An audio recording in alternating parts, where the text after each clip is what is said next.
Welcome to Some Guy's Garage. Quick video for you today, but I have a new DCF891 and also my old DCF894. So these are Dewalt's mid-torque impact wrenches.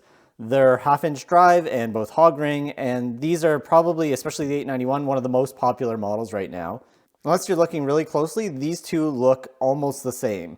So there's very minimal differences. They kept the same housings on both of them. There's just a little bit of update in the electronics down here at the bottom to give it a couple more modes and a kind of toggle switches with a light rather than a slide switch here. But other than that, they do look identical. But the new 891 has more than twice the torque. These are rated for something like 800 foot-pounds of breakaway torque. Go check out the Torque Test Channel's video. They do way better testing than I could ever do on the actual output of these impact wrenches. But what I thought I'd do today is just add to my test results. If you had watched my big showdown that I posted a little while ago, I tested 16 different Dewalt twisty tools, things that turn. And let's add the 891 to those test results, just so we can see where it places with everything else. And I'm also going to repeat the 894 today, just so that we can see how they do side by side. So the way that I've been testing is with a 5" by 1/4 lag bolt into a piece of 6x6 pressure treated, and I just drive those in with the socket and we'll measure the times and see how they do. The interesting thing is these are both rated at 2000 RPM and 3100 impacts per minute. So in that regards, they are the same. So the RPM and the number of times it hits is the same, but this one is supposed to hit harder. And most of that's likely accounted for in the mechanisms. You can see the head on this is just a little bit bigger. It doesn't taper down like this one does here. So a heavier hammer mechanism in here can give it a bit more torque without changing the rest of the impact wrench. But let's give these a test. First up, the 894, it's in high with a freshly charged battery.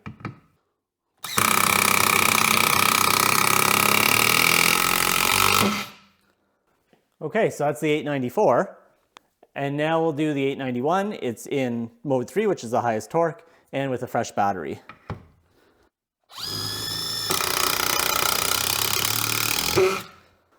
So that's the 891. You can see it didn't start impacting till later. So the motor had enough torque to just turn the lag all on its own without having to use the impact mechanism. So I'm pretty sure this was faster, but we'll see the times on the screen. And here are the results added to my last tests. As you can see, the DCF891 beat out the older DCF894 by around a second, but it didn't quite beat the older DCF899 with its heavier mechanism. Still quite impressive for a mid-torque impact. So like I said, just a quick video, that's the DCF891, which I think is a big upgrade on the 894. This is the one I usually recommend for people to buy first if they're getting an impact wrench. This one will do tire changes, so lug nuts and larger suspension bolts and some heavier stuff, but without being as heavy as the big high torque wrenches. So the big high torque like these, you can see just how much bigger this is. And surprisingly, this is the older 899. This one, the DCF891, has nearly as much torque as the old high torque one, just showing how much of an improvement the new 891 is.